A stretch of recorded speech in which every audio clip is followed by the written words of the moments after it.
Osmani nuk ka sfiduar zotin Kurti, madje e ka mbështetur ta zëm me caktimin e datës 28 dhjetor për zgjedhjet e fundit parlamentare, ku vetëvendosja ishte e favorizuar për shkak të pranisë mërgjimtarëve në Kosovë, dhe kjo direkt, drejt për drejt, ndikoi në fitoren bindëse me 51%. Pra në rrafshin e brendshëm, zonja Osmani i ka shkuar pas se zotit Kurti, nuk e ka sfiduar, por në rrafshin e politikës jashtme, problemi ka qenë në rrafshin e politikës jashtme. Rasti fundit ishte bordi i paqes. Duket se zonja Osmani nuk ka pasur koordinim me kryeministrin, dhe këtë ne hetuam nga një shkrim analitik i Frankfurter Allgemeine Zeitung para 2-3 jave, kur gazetari Mertens poi se nuk ka pasur koordinim rreth bordit të paqes ndërmjet zonjës Osmani dhe zotit Kurti. Ishte e pritshme që kryeministria ose dikush nga qeveria të reagonin dhe të demantonin shkrimin e Frankfurter Allgemeine Zeitung, por jo mbeten të heshtur dhe praktikisht tërthorazi e dërguan sinjalin që po ka mos koordinim në raportet Kurti Osmani.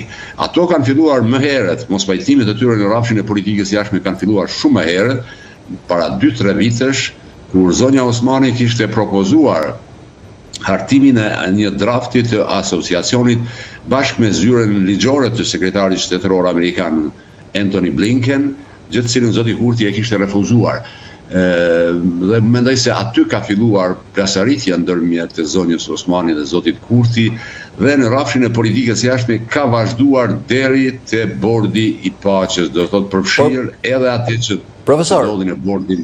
Për bordin e paqes, nëse më lejoni të ndalem një moment, zonja Osmani u duk sikur u tregua shumë korrekte kur deklaroi publikisht se pavarësisht firmës së saj, fjala e fundit i takon parlamentit që do duhet ta ratifikojë. Ka një lloj xhelozie në marrëdhënien mes Kurtit dhe Osmanit, nëse mbajmë këtu në konsiderat që sa izoluar dhe i kritikuar ka qenë Kurti nga partnerët, ndërkohë që zonja Osmani, le të themi, jo vetëm mbante aktive këto marrëdhënie mes Republikës së Kosovës dhe partnerëve të saj në Europë, por dhe në Shtetet Bashkuara të Amerikës.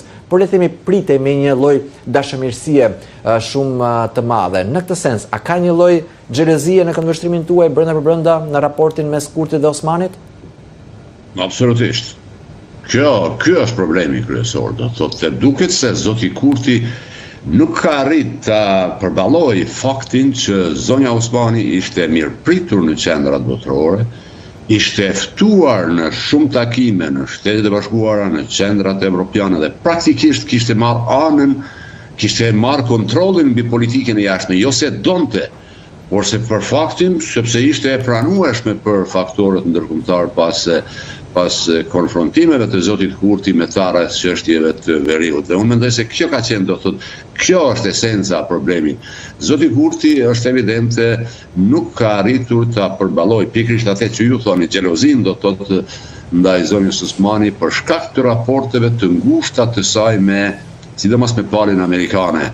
Dhe unë mendoj se ky ka qenë faktori kyç që ka shkaktuar që kjo përplasje të shkojë deri në shkurorzim, edhe që Kurti madje as mos ta propozoi për presidente. Duhet të thënë dy gjëra, do të thotë, një kemi xhelozi, por nga ana tjetër duhet të qenë sinqert edhe rreth veprimeve të zonjës Osmani. Mendoj se në rastin e fundit, në të rasti i bordit të paqes, normalisht që ishte arritje jashtëzakonshme për Kosovën, as që diskutohej çështja e antarësimit të Kosovës në bordin e paqes. Është arritja më e madhe në planin e politikës jashtme, por mendoj që zonja Osmani është dashur megjithatë të koordinohej me zotin Kurti. Ai në atë kohë ishte në Davos, ishte pikërisht aty ku ju vun themelet bordit të paqes, qëndronte në forumin e Davosit, dhe ka informacione se madje gati që jo që s'ka pas koordinim, po gati as informim. Mendoj që kjo mund t'i shihet për të madhe zonjës Osmani, sepse zoti Kurti kontrollon shumicën në parlament, dhe ai dokument duhet të dërgohet për miratim në parlament. Nëse para asgjë tjetër, për hir të kësaj është dashur një koordinim më i madh. Unë tani nuk e di thellësitë për masat e mos pajtimeve ose aty mos koordinimi, do të kanë mbetur misterioze, por është evidente që aty ka kulminuar përplasja atyre.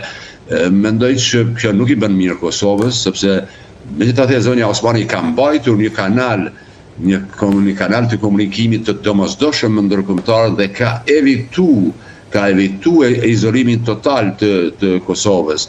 Por duket që kjo pastaj është ndruar në handicap të saj përket kandidimit për një mandat tjetër, fatkeqësisht mjerisht sepse nuk do të duhet të kishte ndodhur kjo, sepse kemi të bëjmë me interesa jo personale, po interesa shtetërore të Kosovës, por ja që ne ende nuk mund t'i përballojmë egot e sforcuara dhe xhelozit tona të vogla apo më të mëdha.